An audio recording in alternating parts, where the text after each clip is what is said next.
তারেক রহমানের নেতৃত্ব কখনোই এদেশে ব্যর্থ হয়।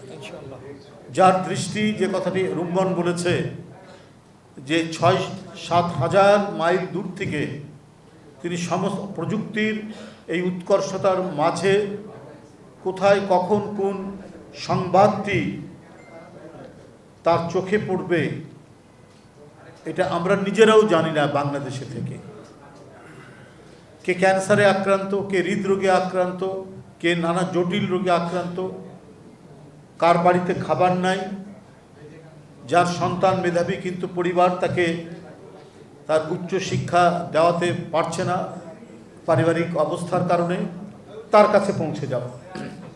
এটা উনি দেখছেন এবং নির্দেশ দিচ্ছেন রুমন এবং মিথুনকে।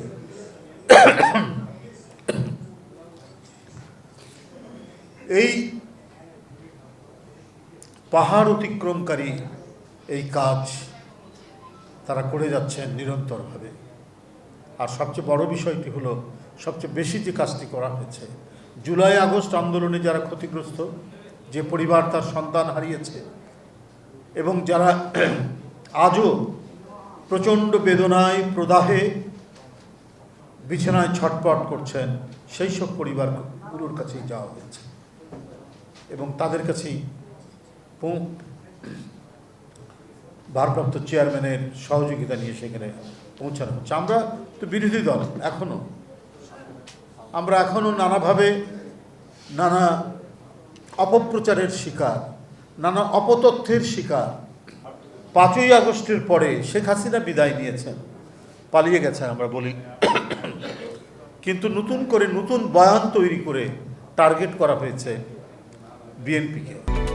Japan Bangladesh joint venture company JBS holdings limited এবং হচ্ছে ক্রমাগতভাবে। আপনারা দেখেছেন যে 1-11-এ টার্গেট করা হয়েছিল 2টি রাজনৈতিক দল এবং তাদের নেতাদেরকে।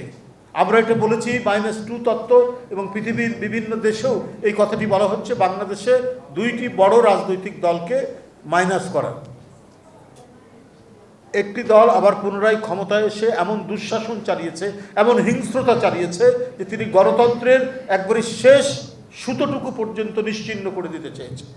এর বিরুদ্ধে ছাত্র জনতা জেগে উঠেছে, এর বিরুদ্ধে নিরন্তর সংগ্রাম করেছে বিএনপি তার সমমনা দলগুলোকে নিয়ে।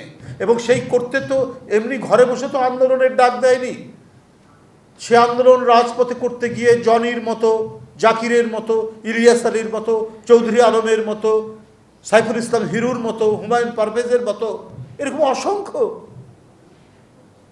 জনপ্রতিনিধি থেকে শুরু করে তরুণ, ছাত্র, যুবক, এদেরকে আমাদেরকে হারাতে হয়েছে। কারো কারো লাশ আমরা পরবর্তীতে পেয়েছি খালে, বিলে, বিভিন্ন জায়গায়।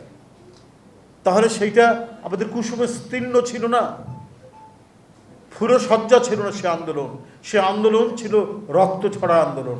সে আন্দোলন ছিল মায়ের কাছ থেকে সন্তান হারিয়ে যাওয়া এবং স্ত্রীর কাছ থেকে তার স্বামীকে চিরদিনের জন্য হারিয়ে যাওয়া।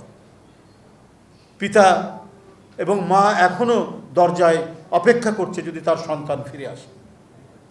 এই বিয়োগান্তক এবং মর্মস্পর্শী এই আন্দোলন পাড়ি দিয়ে আমাদেরকে আসতে হয়েছে এবং বিজয় লাভ করতে হয়েছে।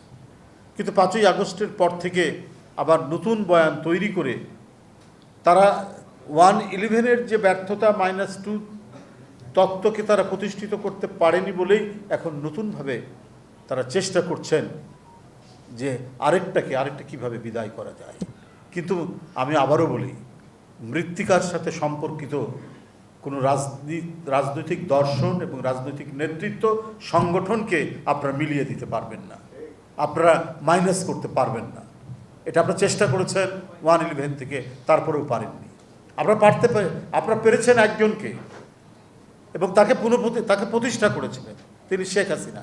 তিনি চলে গেছিলেন আমেরিকায় তার ছেলের কাছে। যখন বেগম খালেদা জিয়াকে পারেননি, তখন অভিমান করে আপনাদেরকে বলল, ওনাকে তো পারলেন না, আমি ফিরে আসছি। তাকে আপনারা ক্ষমতায় বসালেন, 15 বছর বাংলাদেশকে একেবারে নিশ্চিহ্ন করে দিয়েছেন।